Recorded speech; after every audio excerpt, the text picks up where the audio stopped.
pastor's moment. I hope umeona zile picha zilikuwa zikitrend zikisemekana kwamba ilikuanga ni gospel artist, the Kikuyu gospel artist by the name Mary Lincon. Now moments after hizo picha zimekuwa zikitrend, Mary Lincon then akakuja na wimbo yenye inakaa ni kama ana apologize, ni kama amepitia mambo mazito, as if it was not her, yet all the dots connects na zinasema kwamba ni yeye. She has not come out to say that it was not me, and the only thing she has done is to come up with the music, a worship in that case, ya kusema vile ameonyeshwa mambo na kwamba yeye ni chombo cha kutumiwa na Mungu kupasha watu habari. Now, after viewing that and watching at some of the things that such artists, the current gospel artists wamekuwa wakifanya, I have come to a conclusion to tell myself and to convince myself that the kind of gospel we are feeding on today's generation and the future generation, if this is the generation that is going to inspire the future generation, then this gospel can only lead them to hell and not to heaven. By this. Now, first of all, once ametoa huo wimbo, it's a confirmation that was her photo ndizo zimekuwa zikitrend, and it was only intended to answer the question, was it Mary Lincon or was it not? If it was Mary Lincon, then why were these photos trending? I did a video and I concluded that this was not a genuine leak. It was just a cloud chasing photo that the people who were made to keep speaking about Mary Lincon because there was a big thing that was in preparation. And I'm very sad that even in gospel music we have to use cloud chasing kama a way of attracting attention so that people can listen to your message. I believe that the message of God and anything that belongs to God speaks to itself. I do not support that we should allow the gospel and worship to be used like what do we call them, like the secular musics. Kama vile naonanga wale waimbaji wengine wa gospel, akina Size8, akina Bahati, sijui kama Willy Paul alitoka kwa gospel, another cloud chaser.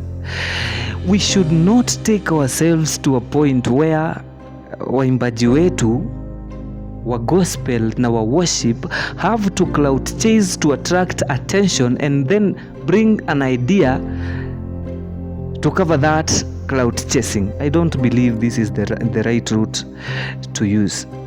And by the way, that is not the only case. We have the way they dress, and because we are talking about Mary Lincon, let's use her photos. Well, she has the right figure. She has a very good figure. She has a very good figure that can be admired by any man who is in his right mind and in his wrong mind. But how you dress? Are you dressing like a gospel artist? I don't want to say how the gospel artists should be dressing or how pastors should dress, but I know that the Bible and their gospel people, they know well how the Bible defines which is the right dressing code for anyone. But even without speaking about dressing code, imagine in a church and you have 2-3 artists dressed like this, ati ni wa gospel wamekuja kukuhubiria utoke kwa shetani ndio uende mbinguni, and then they come dressing like this. First of all, they break the law of the Bible or the law of God that is written in Matthew chapter 5 verse 27 to 30, and this is what it says.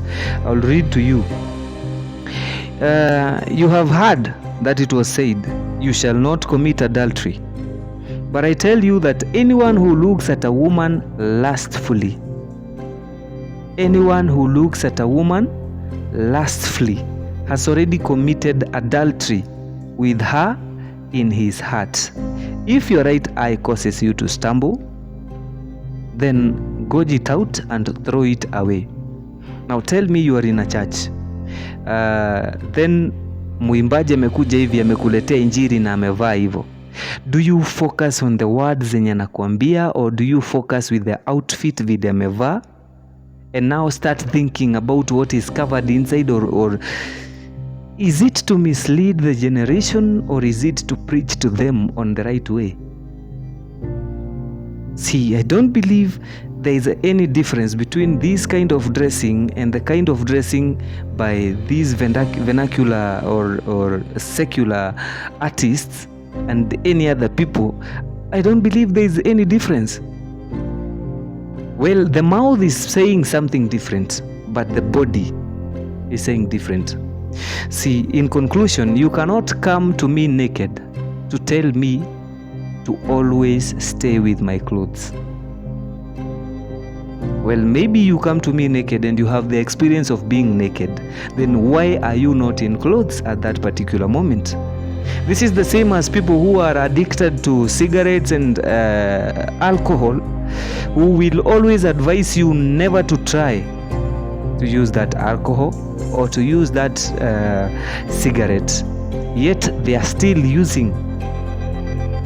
I don't believe this is the kind path for the gospel. So kindly, if you're a gospel artist, try and avoid some of these things, because you are there to inspire someone and you're speaking for God. I don't believe some people can speak for God at all.